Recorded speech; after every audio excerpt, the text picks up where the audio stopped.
T20 match and Bangladesh Chittagong.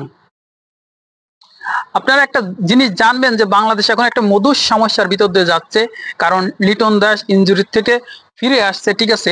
এখন সাইফ হাসানের যে ব্যাটিং পজিশনটা নিয়ে এরা আবার উল্টাপাল্টা করবে, ঠিক আছে। কারণ একটা জিনিস দেখেন, পারভেজ হোসেন ইমন উইথ তানজিম তামিম দুইজনই ওপেন করে, ভালো ব্যাটিং করে, ঠিক আছে। এর সাথে লিটন দাস ওয়ান ডাউনই করে।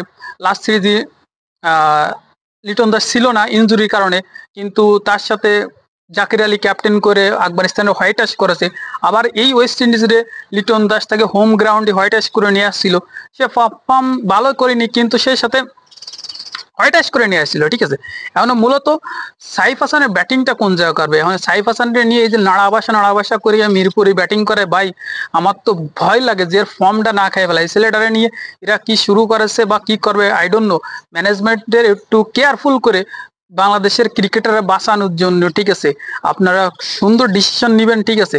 এবার এদিকে আবার নুরুল হাসান সুহান আছে, তারে নিয়ে আবার লিটন আসলি কিপার করবে, তারে আবার বাদ দিয়ে কিনা জাকিরে ইনক্লুড করে কিনা কিছুই বোঝা যাচ্ছে না, ঠিক আছে। এই মধুর সমস্যার মধ্যে দিয়েও আমাদেরকে এগিয়ে যেতে হবে, কিন্তু বাংলাদেশ ম্যানেজমেন্টের এই জায়গায় যে ডিসিশনটা নিতে হবে, ভাই ম্যাচ হারা যাবে না, আর ম্যাচ হারলি কিন্তু আমরা যে দর্শক আছি ভাই আপনাদের সাইডে কথা কব না।